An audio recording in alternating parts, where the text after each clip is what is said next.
Le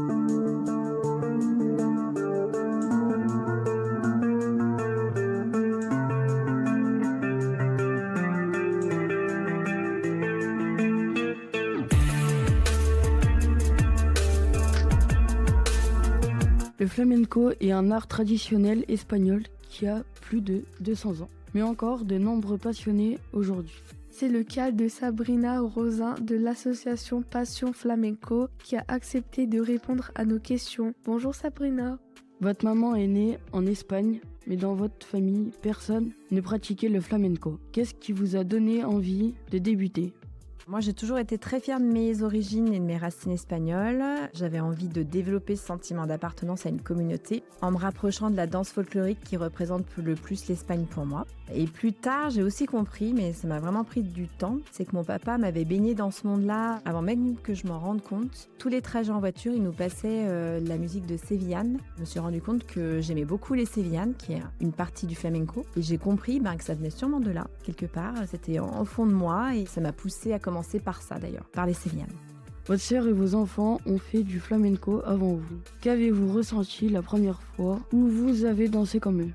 Au début, je me sentais pas du tout à la hauteur de ce que j'avais vu de ma sœur sur ses galas et sur scène, tout ce qu'elle produisait. Et puis d'ailleurs, je trouve que je suis toujours pas, mais j'essaie de m'améliorer. Mais tout de suite, je me suis sentie à l'aise quand même et désireuse d'en apprendre plus. J'étais très assidue et heureuse de pouvoir accéder sur Mâcon au cours de flamenco de l'association. Mes premiers sentiments, je me sentais un peu imposteur. Et puis au fur et à mesure, j'ai appris et je me sens de plus en plus à l'aise, même si j'ai pas l'aisance évidemment des vrais danseurs flamenco. J'essaye. Pour être une bonne danseuse de flamenco, il faut de l'endurance, de la coordination et maîtriser beaucoup d'accessoires. Comment avez-vous appris ? Alors, je pense que déjà d'avoir étudié de la musique quand j'étais plus jeune, j'ai pris aussi des cours de rock, de danse, de salon, de zumba avant de commencer le flamenco. Et je pense que tout ça, ça m'a aidé à comprendre rapidement ce qu'était le rythme, le tempo quand j'ai commencé le flamenco. Parce que dans les différents palos, on fait beaucoup attention à ça et c'est ce qui découle de toutes nos chorégraphies par exemple. Et pour ce qui est de la coordination et de l'endurance, c'est au fil des différents profs que j'ai rencontrés lors des stages sur Lyon ou lors de nos cours hebdomadaires sur Mâcon. On nous faisait pratiquer des exercices précis pour nous améliorer dans tous les domaines, on va dire. Et on répétait régulièrement ces exercices parce qu'il faut du temps pour assimiler. Donc c'est à force de répéter qu'on y arrive. Ou pas, d'ailleurs, des fois on n'y arrive pas. Pour les accessoires, alors j'utilise beaucoup les réseaux sociaux pour trouver des vidéos de professionnels qui partagent leur savoir-faire. Et il y en a beaucoup maintenant. On passe beaucoup par les tutos. Ça nous permet d'ouvrir un peu aussi nos apprentissages, quoi. Le flamenco se danse souvent avec une grande robe à traîne. Pouvez-vous nous expliquer pourquoi ? La robe à traîne, ça s'appelle la bata de cola. C'est en effet une robe qui demande une grande technique et une technique qui est différente de tous les autres costumes qu'on peut mettre, donc les jupes classiques, on va dire. Ça demande de l'endurance, de la technique et une certaine force physique aussi parce qu'elles sont lourdes, ces jupes-là, pour pouvoir bouger la traîne avec grâce, c'est mieux. La robe d'ailleurs, elle peut peser presque une dizaine de kilos.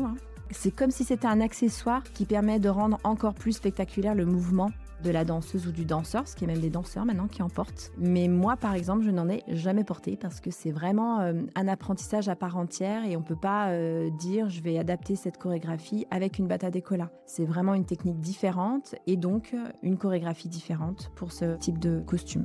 Aujourd'hui, vous êtes très engagé dans l'association Passion Flamenco. Qu'est-ce que ça vous apporte ?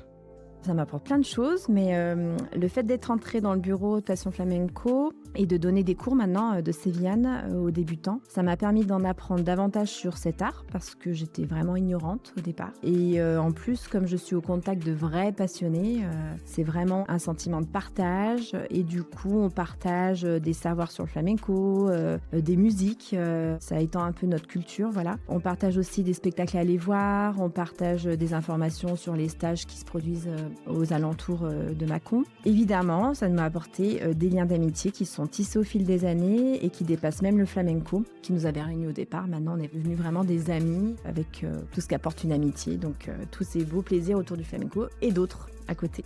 Merci beaucoup à Sabrina d'avoir partagé sa passion avec nous. Cette émission a été réalisée par les élèves du Collège Condorcet lors d'un atelier scolaire conçu et animé par Radio Aléo. Et grâce au soutien du dispositif Pass Culture. Vous pouvez retrouver toutes les émissions sur le site radioaléo.fr. À bientôt sur Radio Aléo.